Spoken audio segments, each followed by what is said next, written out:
अस्सलामुअलैकुम नाज़रीन, programme dialogue में मैं हूं आपका होस्ट मुअज़्ज़म अली। नाज़रीन, मुल्क में जो भी इस वक्त की कंडीशंस हैं, पॉलिटिकल जो टेम्परेचर है वो बहुत स्पाइक कर गया है। इस वक्त के जो समाजी और मुआशी मुश्किलात पाकिस्तान को दरपेश हैं, हमारी जितनी भी सियासी हुकूमतें हैं, जितनी भी सियासी रहनुमा हैं, वो उन तमाम मसाइल को हल करने के लिए बैठने के लिए कोशिश कर रहे हैं। 29 फरवरी की तारीख़ आने को है, क्योंकि आईने पाकिस्तान के अंदर 21 दिन का वक्त है। इंतखाबात के बाद 21 दिन के बाद जो है वो कौमी असम्बली का इजलास बुलाना ज़रूरी है। और चूँकि 29 फरवरी को ये तारीख़ ख़त्म होती है, तो 29 फरवरी को अगर सदर पाकिस्तान ये इजलास नहीं बुलाते तो आईने पाकिस्तान के मुताबिक जो स्पीकर कौमी असम्बली है वो भी इजलास बुला सकता है। सूबाई हुकूमतों ने तो अपना काम करना शुरू कर दिया है और सूबाई हुकूमतों के इजलास भी हो रहे हैं। पंजाब असम्बली और सिंध असम्बली के अंदर वज़ीर आला जो नामज़द हुए उनकी भी बात पाया तकमील तक पहुँच चुकी है। उसके अलावा पंजाब असम्बली और सिंध असम्बली के इजलास भी हो चुके हैं, स्पीकर्स का भी इंतखाब हो चुका है। लेकिन बलोचिस्तान और KP असम्बली उनके इजलास 28 फरवरी को बुलाए गए हैं। अब विफाक की बात की जाए तो विफाक में चूँकि हुकूमत साजी का मामला काफ़ी पेचीदा था और काफ़ी मुश्किलात नज़र आ रही थी, लेकिन अब चूँकि पाकिस्तान मुस्लिम लीग नून और पाकिस्तान पीपल्स पार्टी का एक कोलेशन, एक इत्तेहाद, एक कोऑर्डिनेशन, एक कोलैबोरेशन सामने आया है और पाकिस्तान मुस्लिम लीग नून ने ये कहा है कि शहबाज शरीफ साहब मुल्क के वज़ीर आज़म होंगे और मुश्तरका पाकिस्तान पीपल्स पार्टी और मुस्लिम लीग नून के मुश्तरका सदर के लिए नामज़द उम्मीदवार हैं आसिफ अली जरदारी साहब। नाज़रीन, चूँकि हम सब जानते हैं कि इस हुकूमत से पहले जो निगरान हुकूमत इस वक्त ऑपरेट कर रही है, इससे पहले पाकिस्तान डेमोक्रेटिक मूवमेंट एक 13 जमाती जो हुकूमत कायम रही वो भी एक इल्हाक था जो इतना कामयाब नहीं रहा। पाकिस्तान मुस्लिम लीग नून और पीपल्स पार्टी का उस इल्हाक के बाद एक दूसरे के ख़िलाफ़ बात करना इस बात की दलील है। अब चूँकि जैसे इलेक्शन कैंपेन स्टार्ट हुई तो पाकिस्तान मुस्लिम लीग नून पीपल्स पार्टी ने दोबारा से एक दूसरे के ख़िलाफ़ तीर बरसाए और जैसे कहा जा रहा था कि तीर शेर का शिकार करेगा। और पाकिस्तान तहरीक इंसाफ तो एक साइड फैक्टर है, उसको हम बाद में डिस्कस करेंगे।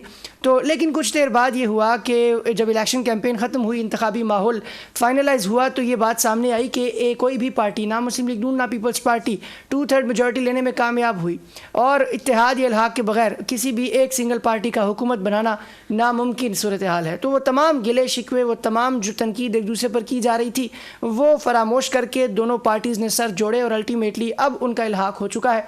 तो हमारे इस प्रोग्राम में हम कुछ डिस्कस करेंगे कि वो उस इल्हाक की क्या नोयत है, उसके कॉन्स एंड प्रोज क्या होंगे और आने वाले दौर में क्या पाकिस्तान को जो चैलेंजेस इस वक्त दरपेश हैं वो चैलेंजेस ओवरकम करने के अंदर पाकिस्तान पीपल्स पार्टी मुस्लिम लीग नून की जो कोऑर्डिनेशन है ये मुस्बत साबित होगी या नहीं।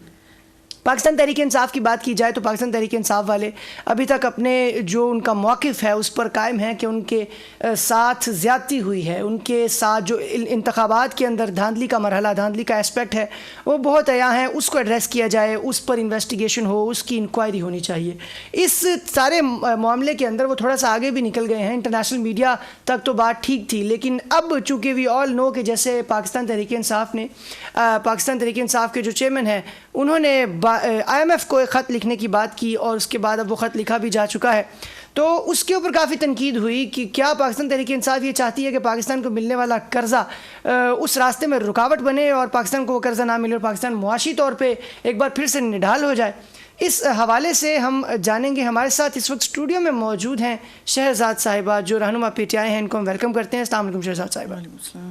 मैम, आपकी तरफ आएंगे। जैसे अभी मैंने एक ब्रीफ सा इंट्रो देने की कोशिश की है इस वक्त की सियासी सूरत हाल के हवाले से, कुछ आपसे भी हम रहनुमाई लेंगे पाकिस्तान तहरीक इंसाफ क्या सोच रही है। पाकिस्तान तहरीक इंसाफ के साथ इंतखाबात में धांधली हुई ये उनका कहना है और उनका ये भी कहना है कि फॉर्म 45 इंतखाबात के जो उनके पास हैं लेकिन उनको इंसाफ नहीं मिल रहा और जो हुकूमत बनी है वो हुकूमत चलेगी नहीं।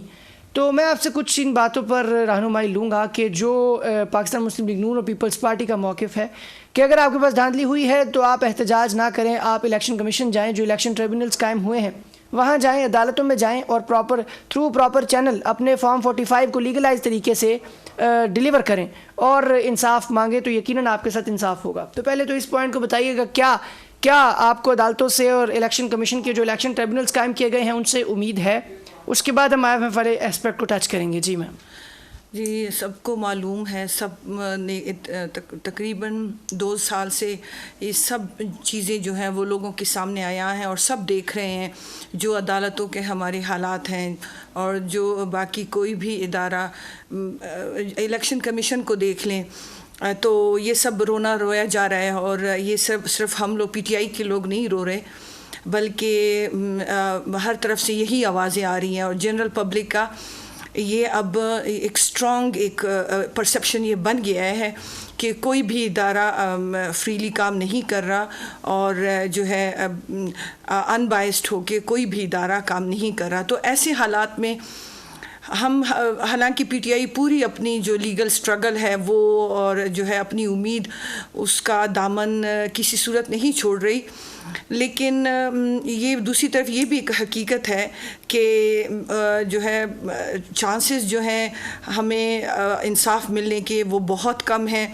हालांकि ये सिर्फ कोई रॉकेट साइंस नहीं है, इसमें सिंपल क्या करना है कि आपने फॉर्म 45 को फॉर्म 47 के साथ मैच करना है कि क्या दोनों में जो रिज़ल्ट शो हो रहे हैं वो सेम है या नहीं है। अगर फॉर्म 47 कुछ और बता रहा है और फॉर्म 45 कुछ और बता रहा है, तो इसका ये तो मतलब एक ले मैन जो है उसको भी समझ आ जाती है कि कोई गड़बड़ हुई है, धांधली नहीं बल्कि धांधला हुआ है। तो मतलब इसमें अगर कोई वाकई इंसाफ करना चाहे तो अदालतें आराम से कर सकती हैं। आपको लगता है इंसाफ हो जाएगा बकौल पाकिस्तान तहरीक इंसाफ के इतने बड़े लेवल पे हमारे साथ धांधली हुई है, तो ये चीज़ें सेटल होती हुई दिखाई दे रही हैं आपको? मुश्किल लगता है, लेकिन हम फिर भी जो है अपना वी वोंट गिव अप। जिस तरह हमारे जो कप्तान हैं उनका ये है कि कभी जो है वो गिव अप नहीं करना चाहिए। तो हम तो अपनी जो हम सही, आप अपनी लीगल जो भी कोशिश है वो जारी रखेंगे? जी बिल्कुल सही। हमारे साथ रहनुमा जमात इस्लामी आयशा सैयद साहिबा मौजूद हैं, वेलकम करते हैं प्रोग्राम में। अस्सलाम वालेकुम मैम। जी आयशा सैयद साहिबा। वालेकुम अस्सलाम। जी मैम, जमात इस्लामी के हवाले से जो कि बहुत सी बातें पहले होती रही इंतखाबात से पहले कि जमात इस्लामी तमाम हलकों में अपने कैंडिडेट्स खड़े नहीं करती, ये उनसे गिला भी रहा, लेकिन जो अमीर जमात इस्लामी सिराजुल हक साहब थे उनका ये फिर बाद में मौक़िफ़ भी सामने आया कि इस बार वो तमाम हलकों में अपने उम्मीदवार भी खड़े करेंगे। लेकिन जमात इस्लामी को इंतखाबात के अंदर अगर एक बिगर पिक्चर पे देखा जाए तो शिकस्त का सामना हुआ है, और इसकी क्या वजह है? जमात इस्लामी ने क्या अपने जो मंशूर दिया वो एक बड़ा यूनिक मंशूर था, हम उसको सराहते भी रहे, जैसे उनके उसके अंदर जो एक एस्पेक्ट, एक एलिमेंट था सूद के हवाले से, जो कि ना मुस्लिम लीग नून ने उसको टच किया ना पीपल पार्टी ने टच किया। तो लेकिन उसके बावजूद इंतखाबात के अंदर उनकी परफॉर्मेंस, तो इस हवाले से क्या कहेंगी मैम? हाँ, बिस्मिल्लाहिर्रहमानिर्रहीम, बहुत शुक्रिया। अस्सलाम वालेकुम। देखिए, पहली चीज तो ये कि इंतखाबात में जिस तरह मेरी पहली बहन ने बात की कि जिस लेवल के धांधली हुई है कि किस तरह से रिजल्ट को रातों रात बदला गया है, फॉर्म 45 और 47 को किस तरह से अलग अलग किया गया है, तो ये इस वक्त जो है इलेक्शन कमिश्नर जो है वो बिल्कुल अपनी ड्यूटी में नाकाम हो गए हैं। और उन्होंने जो रिजल्ट दिया है, जहां पे अगर आप कराची का देख लें, आप सिंध देखें, जमात इस्लामी ने सीटें अभी ली हैं, और जो पीटीआई की सीटें थी, जितनी भी सीटें थी। सही आयशा साहिबा, सॉरी फॉर मेरे ख्याल में इस वक्त अगर इन्होंने जिस तरह से इलेक्शन कराया है। जी आयशा साहिबा, सॉरी फॉर इंटरप्शन। एक ब्रेक का वक्त हुआ, ब्रेक के बाद वापस आएंगे, आपकी बात को यहीं से कंटिन्यू करेंगे। नाज़रीन, ब्रेक के बाद वापस आते हैं, स्टे विद अस।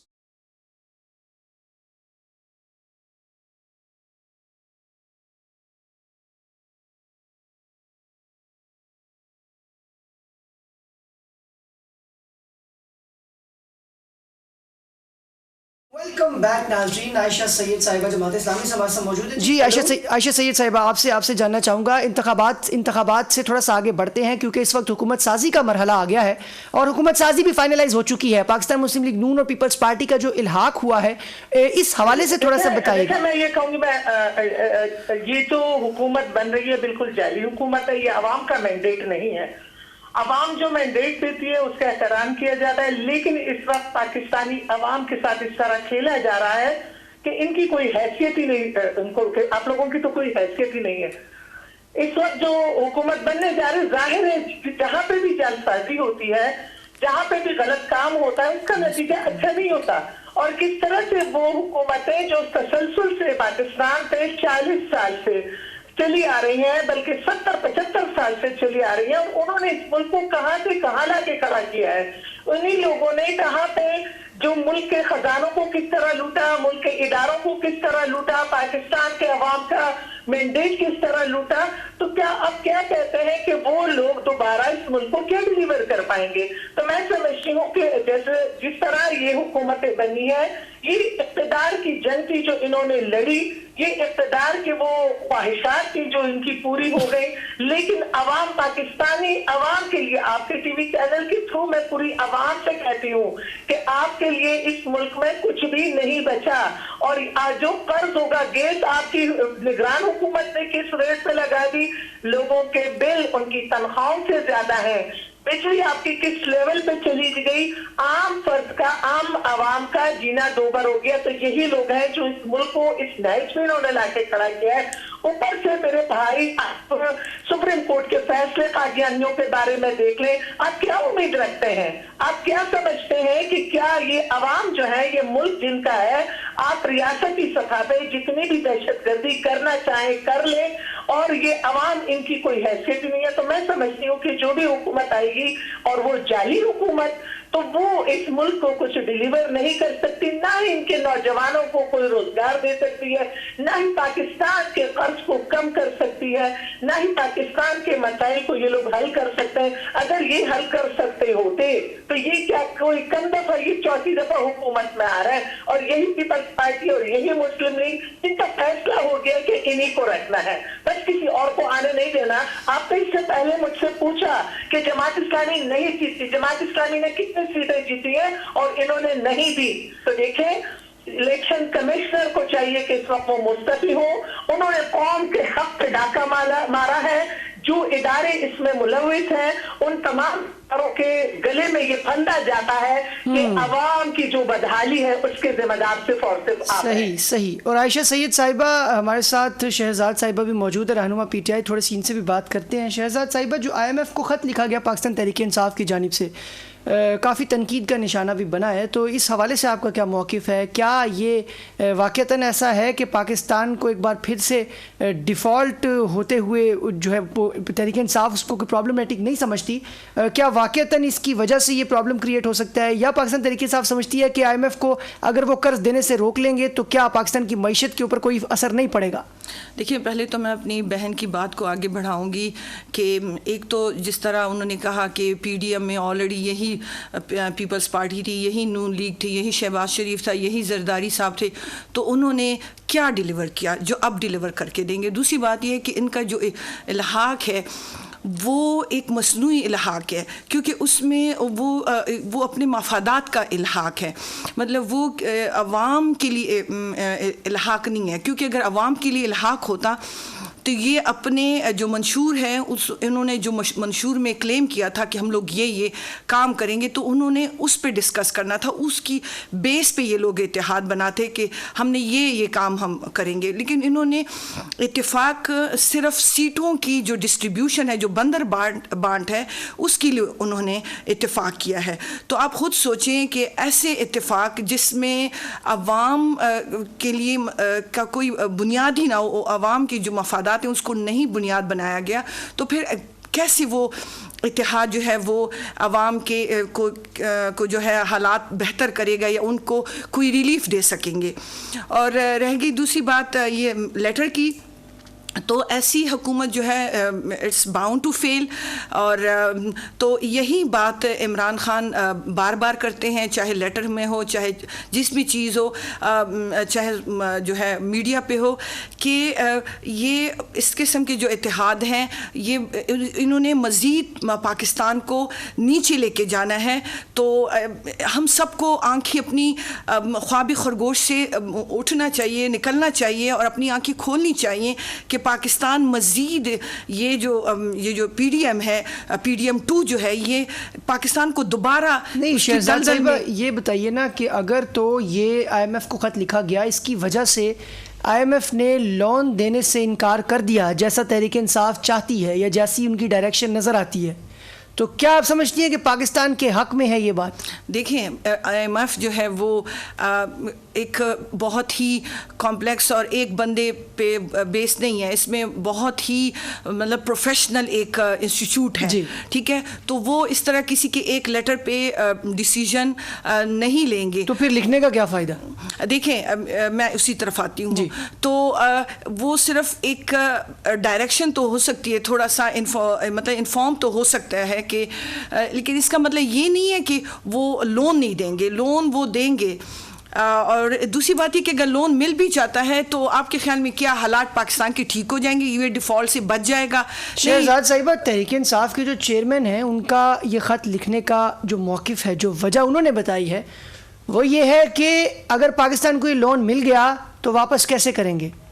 मतलब ये कि वो चाहते हैं कि लोन ना मिले, लेकिन आप कह रही हैं कि लोन मिल जाएगा, लोन को नहीं रोकना, मकसद लोन को ना रोकना है। तो फिर अगर लोन ना रोकना या रोकना उसको मकसद है तो नहीं है, तो इसके अलावा फिर क्या, क्यों खत लिखा जा रहा है? प्रेशर बिल्ड करना चाहते हैं? आपको लगता है कि ये प्रेशर अगर बिल्ड करेंगे तो क्या इसकी वजह से कोई धांधली या जो भी आप लोग के गिले शिकवे हैं वो ओवरकम हो जाएंगे, मसले ख़त्म हो जाएंगे? तो बाहर ये वावेला करने वाला जो पॉइंट है, ये जो फिर इसका मतलब है मुस्लिम लीग नून पीपल्स पार्टी का ये क्वेश्चन ठीक है आप लोगों से? देखिए, वही बात है कि अगर लोन मिल भी जाता है तो इसने वो 2-3 महीने चलेगा, फिर व्हाट नेक्स्ट? लोन मिल जाता है, ठीक है, तो ये PDM 2 जो है उस लोन का क्या करेगी?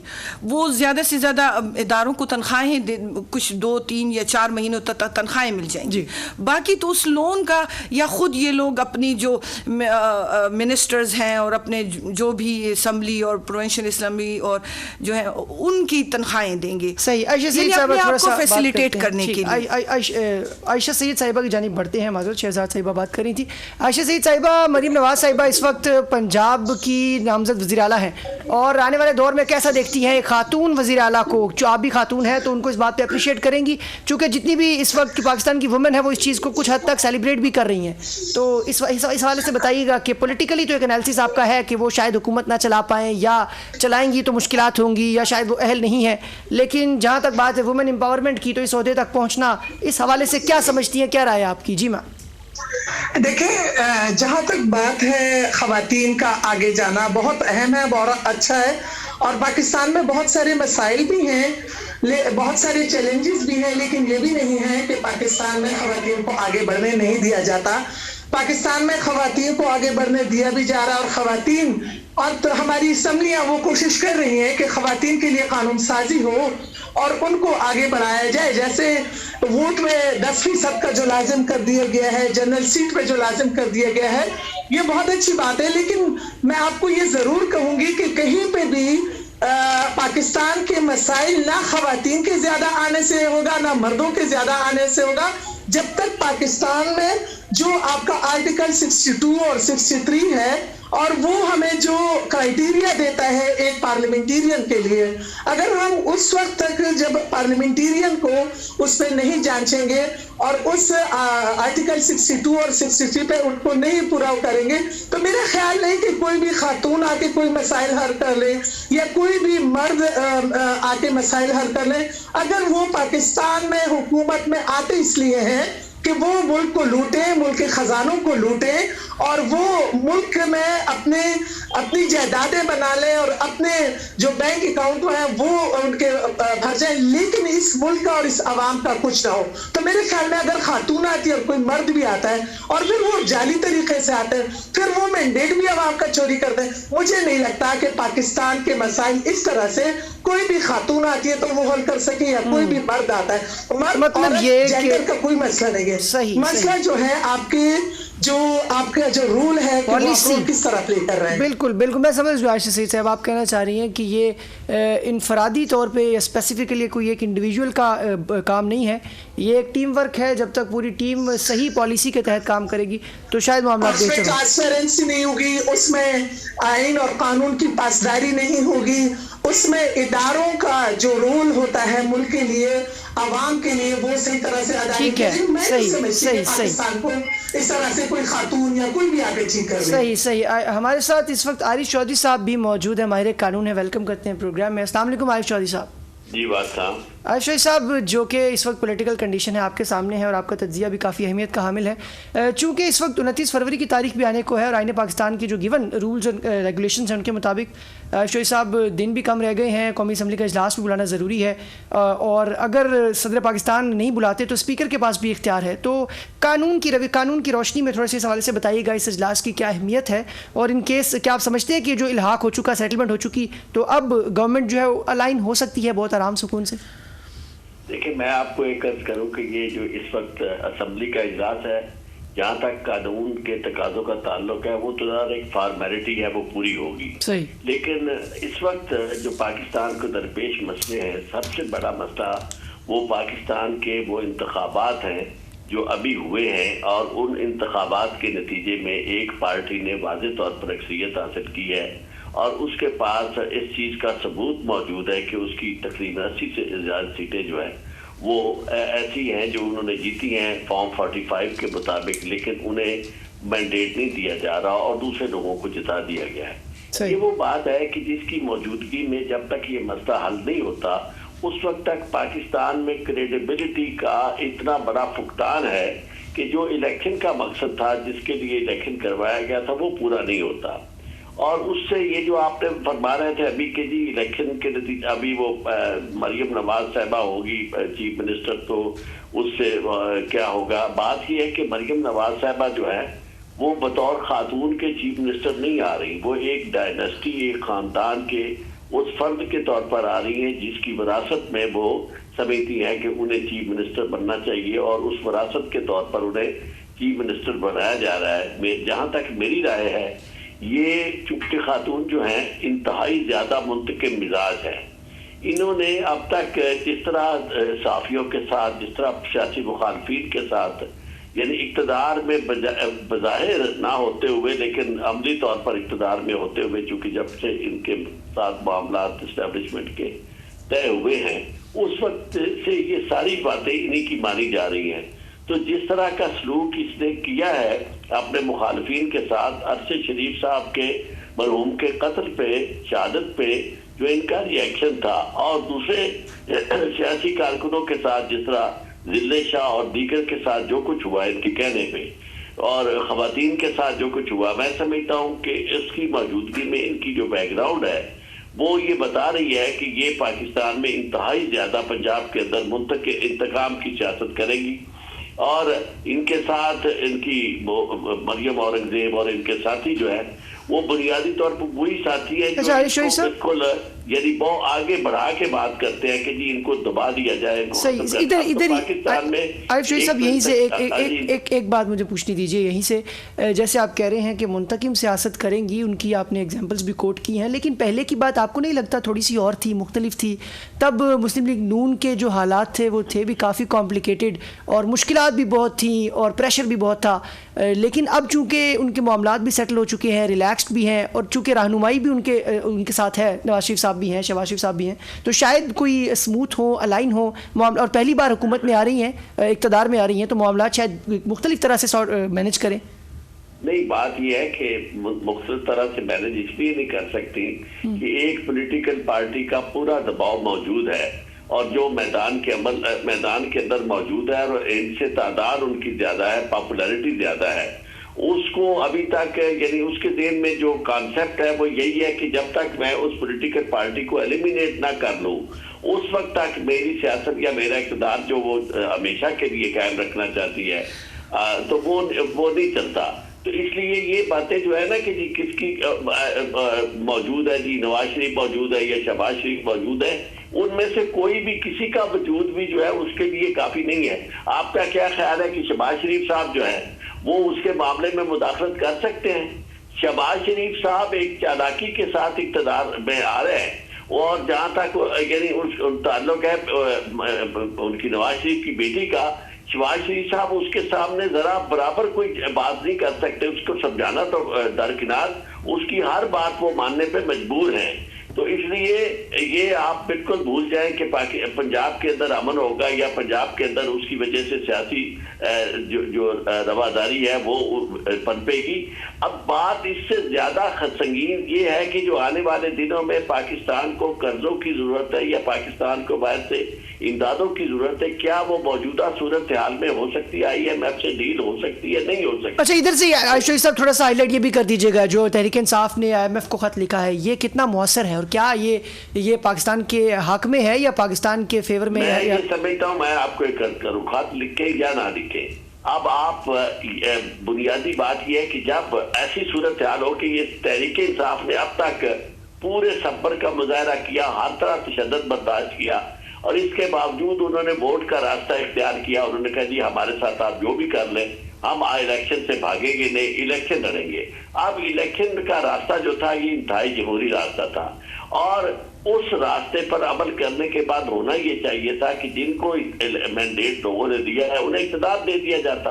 लेकिन अगर ऐसा नहीं होता तो फिर तशद्दुद का रास्ता भी वो इख्तियार नहीं करते, तो फिर इस तरह उन्हें कैसे लेट गो कर दे कि जनाब वो अपने तौर पर जो चाहे करते रहे और पाकिस्तान को डिफॉल्ट की तरफ भी ले जाए और ये बेल आउट करने के लिए ये रह गए हैं कि जनाब इनको मारे भी पड़े, ये तकलीफ भी उठाए, इनको इनका जो इक़्तिदार में इनका हक है वो भी इन्हें ना दिया जाए और इनके मैंडेट को भी चोरी कर दिया जाए, जबरदस्ती कर दिया जाए। तो उसके बाद मैं नहीं समझता कि कोई पॉलिटिकल पार्टी जो है वो आज खुद इस तरह चलेगी और ये वो कैफियत आ गई है जो 1971 वाली है। या आप लोग इक़्तिदार लोगों का जो है उनको दे दें, उनकी मर्जी को मान ले, या फिर उसके बाद दूसरी चीजों के लिए तैयार हो जाए, क्योंकि इस वक्त पाकिस्तान की सूरत हाल बहुत वोलेटाइल है। आप KPK और बलूचिस्तान को की सूरत हाल को नजरअंदाज नहीं कर सकते और इसी तरह पंजाब के अंदर जिस तरह का अनरेस्ट है और जो सिचुएशन है इसे भी आप तो वो बात भी नहीं है कि जो पाकिस्तान पंजाब जो था वो अपने आप को समझता था कि जी मैं पाकिस्तान हूँ। पंजाब को भी आपने पीठ मार मार के उसका वो हाल कर दिया है कि किसी शख्स को, किसी सियासी वर्कर को नजर ही नहीं आता कि यहाँ सियासी तौर पर वो कोई काम कर सकता है। अब आपने देखा अभी आज क्या हुआ है या कल क्या हुआ है कि FIR दर्ज हो गई है उनके खिलाफ, 3 वकला के खिलाफ जो लीडर भी है और इलेक्शन भी लड़ चुके हैं और इलेक्शन जीत भी चुकी है अमली तौर पर। तो उनको बजाय उनका हक देने के अगर वो एहतजाज करते हैं तो उनके खिलाफ आप मुकदमे दर्ज करते हैं। तो इस तरह की सूरत हाल, सियासी सूरत हाल जो है पाकिस्तान के लिए किसी तौर पर भी फायदा मंद नहीं है। इससे निकलने ठीक तो तब बात सही। आरिफ शोएब साहब हमारे साथ ही रहेंगे। आपने ब्रेक का वक्त, ब्रेक वापस आएंगे, स्टे विद अस।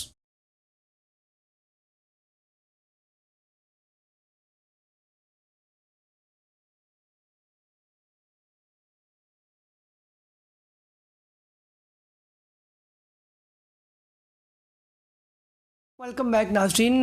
बढ़ते हैं शहजाद साहिबा की जानिब। शहजाद साहिबा बताइएगा कि इस वक्त जो निगरान हुकूमत की जो कारकर्दगी रही अब तक उसको कैसे रेट करती हैं आप, और दूसरा ये भी बताइएगा कि पाकिस्तान तहरीक इंसाफ के जो नामजद उम्मीदवार हैं वज़ीर आज़म के लिए उमर अयूब साहब, तो क्या समझती हैं कि ये जो सुन्नी इत्तेहाद कौंसिल के साथ इल्हाक हुआ है, इत्तेहाद हुआ है, ये कोई मौसर साबित होगा या कोई रिज़ल्ट या कोई आउटकम या आउटपुट लेके सामने आएगा जो कि सरप्राइज़ कर सकता है पाकिस्तान मुस्लिम लीग नून या पीपल्स पार्टी को?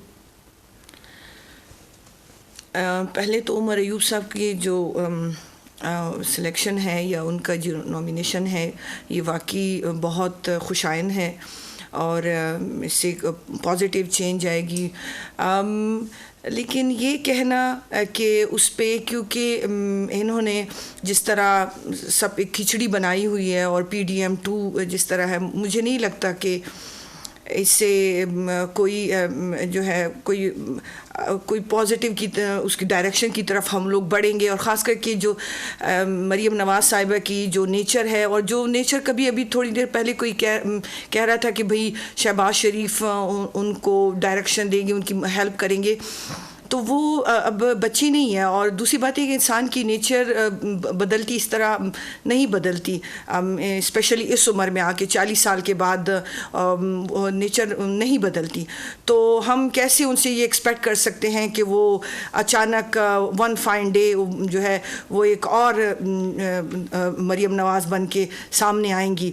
और दूसरी, आप लोगों ने कहा कि जो है मरियम नवाज़ मतलब औरतों की उसके लिहाज से एक पॉजिटिव साइन है, तो क्या औरतों को के लिए को वो करने के लिए, फेवर करने के लिए और तरीके नहीं है कि एक मरियम नवाज़ ही को हमने वो करना है, फेवर देनी है? और वो भी एक इस दफ़ा वो सिंबल औरतों की से ज़्यादा वो जो है वो बादशाहत का एक सिंबल हैं, वो एक शहज़ादी के तौर पर सामने आ रही हैं। वो औरतों के हकूक़ के सिंबल के तौर पे नहीं जानी जाती, बल्कि जो ब्रॉडर पर्सपेक्टिव है या परसेप्शन है वो यही है कि वो एक बादशाहत की सिंबल हैं, जो कि 50 ईयर्स से अब वो बादशाहत बल्कि टाइम ज़्यादा हो गया है, 50 ईयर्स से भी ज़्यादा हो गया है।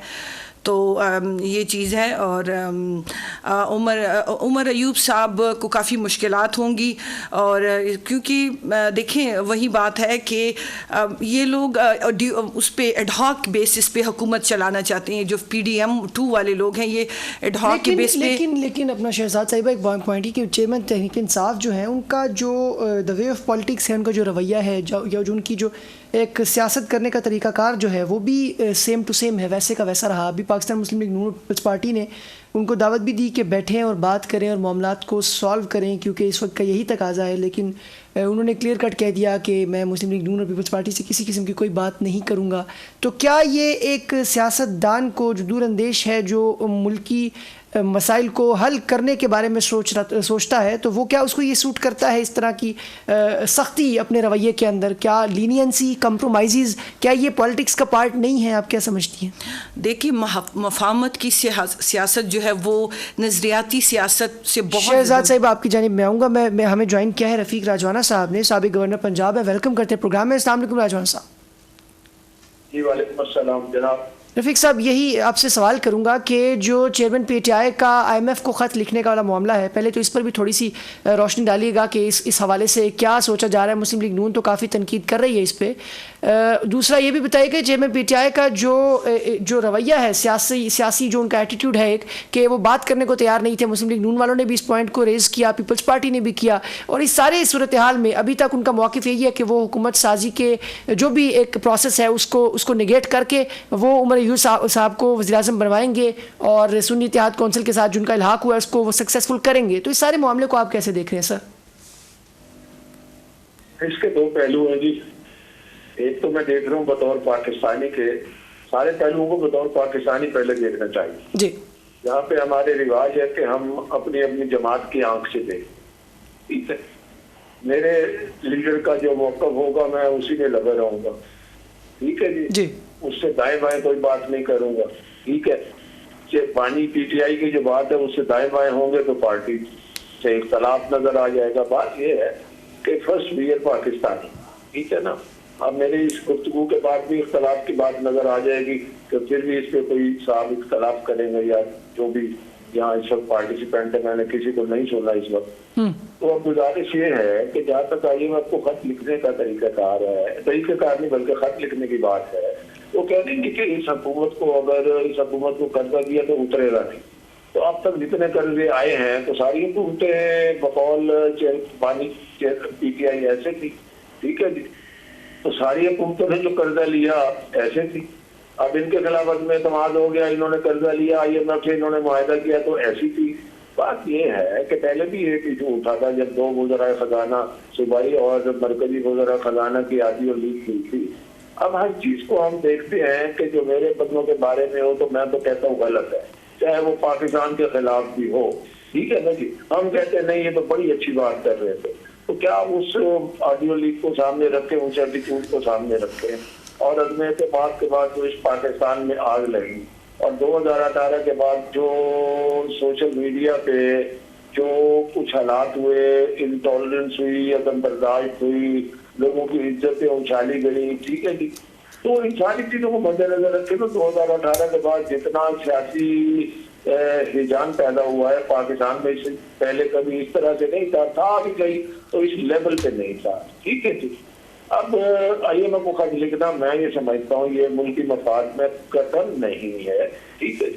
और इसको मैं इस बात से मिलाऊंगा कि खान साहब ने कहा था कि जब अदम एतमाद हुआ कि मेरी हुकूमत खत्म करने से तो बेहतर था पाकिस्तान पर एटम बम गिराने से। ठीक है ना।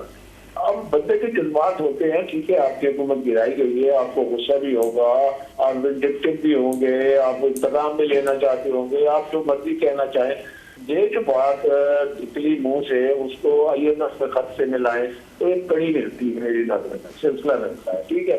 उसी अमेरिका को कह रहे थे कि पाकिस्तान की हुकूमत को, इलेक्टेड हुकूमत को उन्होंने इस्तेमाल करके गिराया है। ठीक है। वही अमेरिकन लॉबिंग फर्म हायर करके अपने अपने बंदोबस्त कर रहे हैं। ठीक है। अच्छा, अब कह रहे हैं कि अब उसी America IMF mostly under the influence of America, जो आम एक तासुब है। ठीक है। तो उसी को कह रहे हैं कि हम करदाना दे। तो मैं ये समझता हूँ कि अगर मैंने सियासी जमात अपनी गर्ज के लिए चलानी है तो मेरी गर्ज तो एक टेन्योर में पूरी हो जाएगी। ठीक है जी। अल्लाह रहम करे। पाकिस्तान की गर्ज होनी चाहिए। और आज भी अगर यही बातें हैं, आज भी यही बात है। मैं परसों किसी चैनल पे बात कर रहा था, सपोज मफरूजों के तौर पे अगर कोई ऐसी सूरत हाल होती कि इमरान खान साहब की हुकूमत बन जाती या पंजाब में बन जाती। ठीक है ना। अब पंजाब में बन रही है तो मरीम नवाज साहब में बड़े एतराजात हो रहे हैं, ये है वो है, वो बात की बातें करते हैं उस पर भी। अब पंजाब में बन जाती, मेरी तो ये दुआ होती है कि जो भी पंजाब में हुकूमत बनी है, PTI की बनी है, पीपल्स पार्टी की बनी है, PMLN की बनी है, मरकज में दूसरी जमातों की बनी है, पाकिस्तान कामयाब होना चाहिए, पाकिस्तान को चलना चाहिए। मैं कहूँ जी मेरे मुखालिफ जमात मरकज में आ गई है और जो है ना मरकज में जो है ना ये तो खराबी होगी पैदा, तो भाई फिर सबसे मेरा फायदा होगा अगला इलेक्शन। रफीक साहब, सबसे इंपॉर्टेंट पॉइंट यही है, पाकिस्तान के मुफाद में मामलात होने चाहिए। हमारे साथ ही रहिएगा, एक शॉर्ट ब्रेक है रफीक साहब, वापस आते हैं नाजरीन प्रोग्राम में, हमारे साथ रहिएगा, ब्रेक के बाद वापस आते हैं। Stay with us.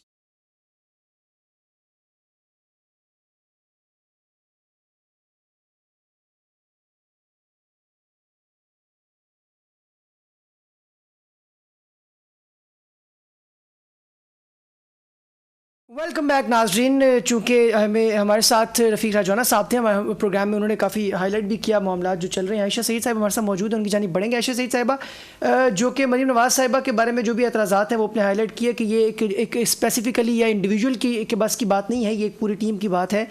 लेकिन आप क्या समझती हैं कि जो तहरीक इंसाफ के आज़ाद उम्मीदवार हैं वो पाकिस्तान मुस्लिम लीग नून पीपल्स पार्टी को टफ टाइम देंगे कौमी असम्बली में? और दूसरा जो जमात इस्लामी का किरदार है मुस्तकबिल में वो किस किस्म का होगा? जमात इस्लामी की अगली आने वाली हिकमत अमली क्या होगी? इस हवाले से कुछ बताइएगा। देखिए, जमात इस्लामी जो है एक दीनी और सियासी जमात है जी। जमात इस्लामी जब से पाकिस्तान बना है उस वक्त से पाकिस्तान के आइन में भी अपना भरपूर किरदार अदा करता रहा है और पाकिस्तान के जितने भी मसाइल आए हैं, जो भी आफात कुदरती आए हैं, उसमें भी अपना भरपूर किरदार अदा करते रहे हैं। जमात इस्लामी ने हमेशा मुल्की मसाइल को पे फोकस रखा है, चाहे वो इंटरनल मसाइल हो चाहे वो एक्सटर्नल मसाइल हो। और उसके साथ साथ जमात इस्लामी का एक बहुत बड़ा रोल है, वो तालीम में भी है, वो तरबियत में भी है, वो उस निज़ाम को बेहतर तरीके से चलाने का भी है। और जो भी करप्शन अगर होती है या कोई भी जो वायलेशन होती है उसको आइन और कानून के अंदर रहते हुए उसको हल करने के लिए भी एक आवाज है और मुल्क के अवाम की भी एक स्ट्रॉन्ग आवाज है। और उसके साथ साथ अल्लाह का शुक्र है कि हम एक दीनी जमात होने के नाते पूरे नौजवानों की तरबियत कर रहे हैं, खवातीन की तरबियत कर रहे हैं। एक डेमोक्रेटिक सिस्टम स्ट्रॉन्ग हमने बनाया हुआ है जिसके जरिए से हर फर्द जो सियासत करना चाहता है और जो आगे बढ़ना चाहता है वहां पे वो आ सकता है। और जो कवानीन है पाकिस्तान की उसकी एक भरपूर तरह से पासदारी करते हुए। दूसरी चीज ये कि देखें असम्बलियों में भी टफ टाइम दिया जाता है लेकिन मुल्क का चलना बहुत इंतहाई अहम है। मैं समझती हूँ और ये मैंने पहले से मेरा यही मौक़िफ़ रहा कि ये जाली असम्बली है, ये अवाम का मैंडेट नहीं है। ये इन्होंने मैंडेट चोरी किया। जिस तरह मुल्क के खजाना मुसलमानों को चोरी कर रहे हैं। लिहाजा जब ये चोरी करके अब आ गए और इतना सारा मुल्क का सरमाया खर्च करके, वो मुल्क जो जिसके अवाम भूखे सड़कों के इस्लामाबाद दारुल खिलाफा में सो रहे हैं, और वही मुल्क जो है जहां पे वो बिल अपने नहीं अदा कर सकते, जो खुराक बुनियादी जरूरत है वो पूरी नहीं कर सकते, लेकिन उस मुल्क में जो है वो किस तरह से ये लोग आके हुकूमतें चलाते और किस तरह से इदारों को लूटते। तो मैं इस वक्त ये कहूंगी कि टफ टाइम तो देना चाहिए, लेकिन ये कि मुल्क का चलना भी जरूरी है। और हमें ये पता है, पूरी आवाम को भी ये पता है कि आवाम को ये कुछ डिलीवर नहीं कर सकते। लिहाजा जमात इस्लामी अपने मौकफ पर डटी रहेगी। जमात इस्लामी आईन और कानून की पासदारी करते हुए अपना एहतजाज रिकॉर्ड करती रहेगी, अपना एहतजाज करती रहेगी और अपना किरदार भी स्ट्रॉन्ग तरीके से अदा करती रहेगी। अच्छा सही। शहजाद साहिब आपकी जानिब आऊँगा, चूँकि अब जैसे आयशा सईद साहिब ने बात की कि टफ़ टाइम तो पहले भी मिलता रहा, लेकिन एक पॉइंट यहाँ पे इमर्ज होता है मेरे माइंड में भी कि इस वक्त पाकिस्तानी कौम पर भी बहुत टफ़ टाइम है और पाकिस्तानी कौम ने भी कोई कसर नहीं छोड़ी चैलेंजेस का सामना जुर्रत के साथ करने में। तो क्या समझती हैं कि ये जो मुआशी बहरान जिसका हम शिकार हैं एक लंबे अरसे से, इस मुआशी बहरान से मुस्तकबिल में हमें कभी निजात मिल सकती है, या पाकिस्तानी कौम के लिए जो मसाइल हैं ये कम होते हुए दिखाई देते हैं कभी, और अगर होंगे तो कौन सी हिकमत अमली जो है वो ज़रूरी है? देखिए, ये जो हम लोग ये समझते हैं कि कॉम्प्रोमाइज़ करके तो हम आज इस नहज पे पहुंच चुके हैं। हम एक गलती होती है, बल्कि गलती नहीं, यानी एक जुल्म होता है और उस पर हम कॉम्प्रोमाइज़ कर लेते हैं, फिर जुल्म होता है उसके ऊपर हम कॉम्प्रोमाइज़ कर लेते हैं। तो ये कॉम्प्रोमाइज़ कर के कि हम लोग हम बिल्कुल जो है अथाह गहराइयों तक पहुंच चुके हैं, बदहाली के, तबाही के।